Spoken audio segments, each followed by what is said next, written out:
Welcome to Sports Extra, your premium online sports show. I'm your host, Ruvimbo Chakoreka.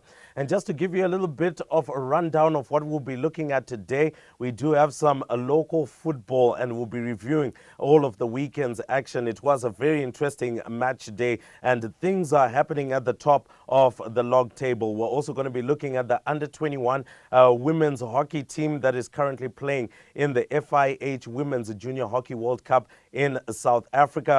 Well, Zimbabwe Goshawks didn't have the best of starts in the Currie Cup First Division, and we'll take a look at that. And of course, we're all going to be going on to the international scene and discussing the issues around the Premier League. And of course, Serie A action was explosive yesterday, an electric atmosphere in the stadium. So all this and more right here on Sports Extra. Now, don't forget to like, to subscribe, to share our content, as well as comment. Would love to hear comments from you. We are on Facebook as well as on Instagram. The handle is at Sports Extra Zim. So make sure that you like and you follow the page there. And we are also on YouTube, which is where you'll be watching this particular broadcast predominantly. And that's Sports Extra ZW. And remember, the extra is without an E. So, of course, I do have a guest in studio this very afternoon, and we're going to be discussing a lot of things. It's Brian Matamba. Now, Brian, interesting times indeed when it comes to the sporting world. And first and foremost, we will have the local football review from Mr. Titch. But let's just look at what happened with our ladies. Our ladies hockey team won the first match, and it was a historic win. But they lost the second match by 5-0, and they'll be playing Netherlands today. Yeah, it's quite interesting, their World Cup, and I actually have mixed feelings on how they've performed. But the beauty is they got that historic win where they beat Canada 2-1. It's quite historic. But the second match, they went into shreds. They lost 5-0, and it's going to be tricky. I don't see them beating Netherlands today. Well, considering that there was the aspect of Zimbabwe playing against Canada, and then the day after playing against United States of America. I've got a serious problem with that, Brian, because in elite sport, there's no way that you'll be able to recover from playing a high-level match within the space of 24 hours. Yeah, because sports science say that at minimum you need 24 hours to recover. But they've been playing back-to-back. I'm not really quite happy on how the Federation International Hockey, how they've set up the tournament. They should have spaced it a bit. As much as they're 21, they might be young, but they need recovery time because sports science says that. We cannot argue with science. So they need to work on that in future. Because I think at the end of the day, our ladies were beaten on the aspect of being able to recover and have enough fitness to play another top-level game back-to-back. I think the only sport where you can get a back-to-back game is sevens rugby. In international 15s rugby, you get a rest time of at least 48 hours. In international cricket, we saw the Women's World Cup ending just now, and that was a minimum of 48 hours. We go to football. When you're playing the World Cup, you get a rest time of a minimum of 24 to 48 hours. So clearly, there's already a set template here. Yeah, and it means that they need to go to the drawing board and look in future, because the moment you play back-to-back, you're killing the quality of the World Cup, because you're not allowing the athletes to rest and perform better, because peak performance is better when people recover. Oh yeah, peak performance will definitely be better when people recover. But we definitely move on to the next point of discussion here, and that is rugby. We all love rugby. We were doing some rugby commentary over the weekend in the Sable Chicken Summer 7 series, which Harare Sports Club won. But let's focus on the international side first before we come back to sevens.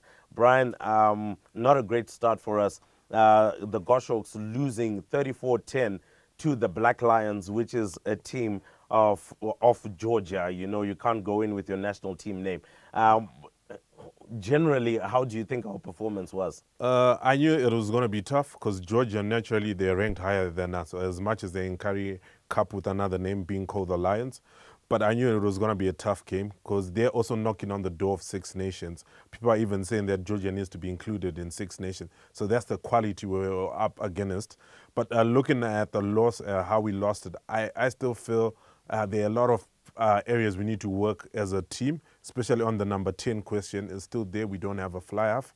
And as much as we're building towards the World Cup, we need to find a quality 10 who can dictate things and work well with the number 9. Because the 9, 10, and 12, they call them navigators. And with our system right now, as the Goshwaks / Sabos, the 9, 10, and 12 are not really working as a unit. That's where we really need to work on if we're going to go further. So just looking at the loss, it's more of, we can say that it's tethering problems. Hopefully in the second game, we'll perform a bit better. So just looking at the next match, we will be playing the Griffins, and it's going to be interesting times again. I guess the Griffins, the last time we did meet, it was a very small margin of victory that the Griffins had. But I think we, as you rightly put it, we've got a 9, 10, 12 problem, and I'm not so sure. Here's my idea of how it can look like. I do feel that the captain, Hilton Mudariki, can still remain there, but we do need another option. And I think Ernest Mzengerere has put his hand up firmly, particularly scoring a try, coming off the bench and scoring a try in this loss against the Black Lions. So he's a good option. He'll give you an X factor. In terms of the number 10 aspect, I think we do have options, but maybe we are just looking away from it.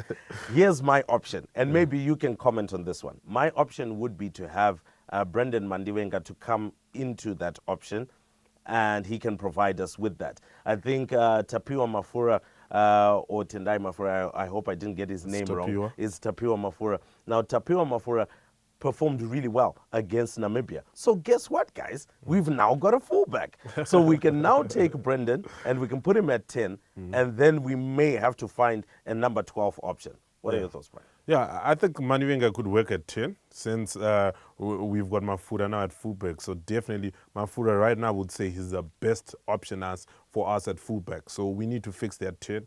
And Mandi is not a stranger. He's played there 2 years ago when he played in the Victoria Cup when he captained the side. He played number 10, so he's not a stranger. He played also number 10 for Craven Week in high school, so he's not a stranger at 10. I'm sure he could work that option. Or we can look outside. I know people don't want the last dance for Tishafara Makwanya. They're saying he's too old. But he still offers something. So he's another option. We can look if the crisis continues before the World Cup. Or we can look in America where there's Robertson, Jason, who's playing for All Glory in America in the Major League Rugby League. Well, there have been questions about, Kyle Robertson. But anyway, I will reserve my comments. I haven't yet seen him play. But if he is somebody that is being touted at the highest level right now, then hopefully he is somebody we can look at. So let's quickly brush over the sevens. This time round, the Red Lions of Harare Sports Club. Congratulations, by the way, on winning the Sable Chicken Summer 7 Series. A very good display of rugby by Harare Sports Club. They're finally getting one over all Georgians. The last time they went to the Dragon's Lair, they lost narrowly. And this time round, they went through to the Lions' Den. And guess what? The Lions roared.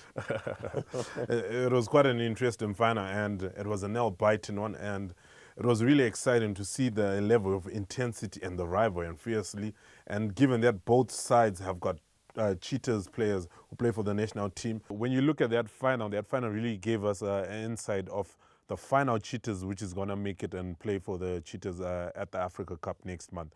But that game was really nicely contested, and it shows the quality level that the sevens rugby is still up there. It means that there's talent in this country. Oh yeah, definitely there's talent and they are working on it. But one thing that I must say is that yesterday we saw an amazing final, the Women's Cricket World Cup final, Australia beating England, in as much as there was some level of contestation from England, particularly from Natalie Silver scoring 160. It just wasn't enough. Alisa Healy coming through with a 170, which was mesmerizing, Brian. Yeah, when you look at that, you see that Aussie cricket, they really invested a lot, not only just in the women's game, but just in cricket in general. You could see that they put a lot of money, and the level of cricket and the strokes and the sweep shots, I was impressed. It was absolutely amazing. And to consider this, here were some interesting statistics. Throughout the entire tournament, Australia did not lose more than 6 wickets when they were batting. The most they lost was against Bangladesh, which was a low-scoring affair. And Also, whenever they were bowling, they never failed to take less than 7 wickets in every match that they played. And so that goes to show that it was an all-round a fantastic performance. And that means Alisa Healy scored the most runs ever by any cricketer in a Cricket World Cup final with that 170. And you can guess who was part of that list. Aravinda De Silva was part of that list. Adam Gilchrist from Australia is also part of that list. And you just begin to see the kind of quality that they have. But not only that, Captain Meg Lanning joins an elite band of captains, having picked up 4 World Cups. So she's got 1 T20 World Cup, 350 over World Cups, and that begins to show you that's in the elite league of Ricky Ponting, who picked up 4, as well as Mahendra Singh Dhoni, who picked up 3. So well done to the Australian ladies, a fantastic win. Now we're going to be rounding off this show looking at European football, and Chelsea got a hiding of the highest order. Brentford walloping them by 4 goals to 1. There was a worldie scored by Antonio Rudiger, but from there it was curtains. No, you can see Brentford with the sports science, the data analysis. They're a well-drilled team, and you see this is the second giant killing act. They killed Arsenal when the season started. Now they've killed Chelsea, and it wasn't just a giant killing; it was a massacre. 4-1. 4-1, that goes to show you the quality that Christian Eriksen brings to the side, and he's definitely uplifted that. But finally, we go to the Italian Serie A. Talk about the atmosphere in the Juventus versus Inter Milan match. Oh, that was an absolutely gem of a game. And you know the atmosphere, Syria, especially when it comes to the derby, it's got a unique atmosphere which is different from EPL. I could not say it's hostile, but it's that atmosphere that make people raise their game, and it's almost like you become cagey because the atmosphere is very, Yeah, very powerful indeed. And so Inter Milan coming out 1-0 victors. Hakan Çalhanoğlu coming through with the penalty, which was very contestable there. But at the end of the day, they converted and ultimately they won. So lots of work to do for Juventus if they intend to be in the European places, because Napoli is doing well. AS Roma is also sniffing right there. Lazio is also making a fist of it. AC Milan right there at the top. The glory days seem to have returned to the Rossoneri. Yes, at San Siro. So at the end of the day, we'll be following Serie A, and we'll see how all of that will go. But that brings us to the end of the show today. My name is Ruimbo Chakoreka. A great big thank you to Brian Matamba for coming through. Me. Oh, it's been absolutely amazing. Make sure you stay logged on. We'll be having a lot more content that will be coming up on our Facebook page, our Instagram handle, as well as our YouTube channel. So Facebook and Instagram, it's at Sports Extra Zim. And for our YouTube channel, it's a Sports Extra ZW. And remember, the extra is without an E.